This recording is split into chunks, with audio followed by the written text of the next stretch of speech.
Hello, आज हम बात करेंगे domain and range of a function के बारे में। चलिए देखते हैं कैसे डोमेन और रेंज ऑफ फंक्शन निकाला जाता है। सबसे पहली बात कि जो डोमेन होता है किसी भी फंक्शन के लिए, डोमेन हो एंड रेंज,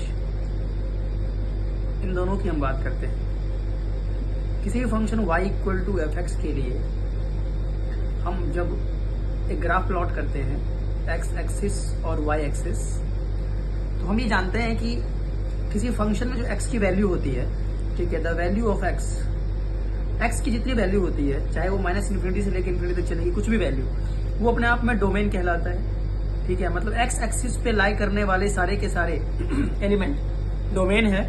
और फिर जब x की वैल्यू डालने के बाद जो y की वैल्यू आती है, मतलब जो एफ एक्स की वैल्यू आती है, जिसे हम y बोलते हैं, वो एक्चुअली में क्या कहलाता है? वो कहलाता है आपका रेंज। वो कहलाता है आपका रेंज। ठीक है, रेंज भी वही माइनस इन्फिनिटी से लेके इन्फिनिटी तक लाई करता है। तो x पे लाई करने वाला डोमेन और y पे लाई करने वाला रेंज, ये बात हमें समझ में आ गई है। अब आगे हम बहुत सिंपल सी एक इलस्ट्रेशन के साथ बात करेंगे, एग्जांपल के साथ बात करेंगे। मान लीजिए एक फंक्शन है y equal to mod x, और इस केस में अगर हमें किसी ने पूछा कि डोमेन और रेंज फाइंड करना है, डोमेन एंड रेंज फाइंड करना है, ठीक है, तो आप कैसे फाइंड करेंगे? तो सबसे पहले आपको अगर इसके बारे में ग्राफ पता है कि मोड एक्स का ग्राफ कैसे बनता है, तो इस तरह का ग्राफ है मोड एक्स का।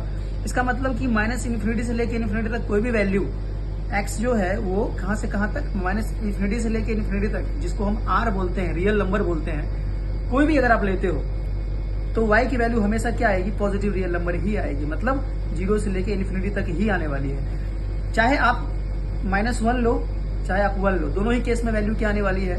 1 ही आने वाली है। अगर आप देखेंगे तो 1, क्योंकि मॉड के अंदर अगर आप -1 रखते हैं तब भी 1 आएगा, 1 रखते हैं तब भी 1 ही आएगा।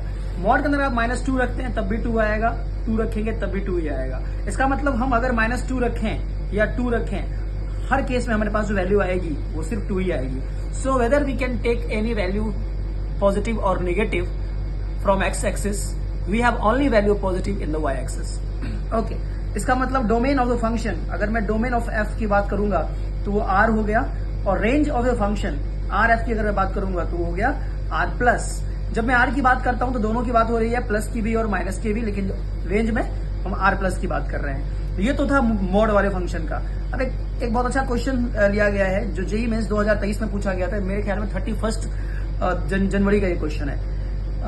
Question f x is equal to greatest integer x upon 1 plus x square, और ये कह रहे हैं कि इसका जो डोमेन है गिवन है, इसका डोमेन जो है वो कह रहे हैं आपको लेना है क्लोज इंटरवल 2 से लेकर के ओपन इंटरवल 6 तक, फाइंड द रेंज। ये पूछ रहे हैं बताओ फाइंड द रेंज क्या होगा, what is the range of a function? Range, तो हमें रेंज निकालना है। अच्छा देखिए, ग्रेटेस्ट इंटीजर फंक्शन वो फंक्शन होता है, इसके बारे में बात करते हैं थोड़ी देर में, लेकिन उससे पहले मैं आपको बताऊं कि सबसे पहले हम x के जगह पे 2 लगाते हैं, क्योंकि 2 से 6 के बीच में चल रहा है, तो जहां जहां x है वहां वो अपने को 2 रखना पड़ेगा।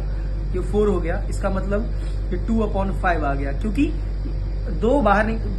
ग्रेटेस्ट इंटीजर जो x होता है वो या तो x से लेस देन होगा या तो x से बड़ा होगा, x से छोटा होगा, सॉरी, ठीक है। और अगर मैं एक बार 6 रखेंगे जब हम, क्योंकि इसने कह रहा है कि डोमेन 2 से 6 लेना है, तो एक बार हमने 2 ले लिया, एक बार 6 लेंगे। जब 6 लेंगे तो इसके अंदर 6 रखा और फिर 1 प्लस 6 का स्क्वायर कर दिया, क्योंकि जहां जहां x है वहां हमें डोमेन की वैल्यू लेनी पड़ेगी। जैसे कि आपको पता है कि x की वैल्यू जो होती है एक्चुअली डोमेन होती है। तो ये वैल्यू हो गया 6 अपॉन में मेरे ख्याल में 37।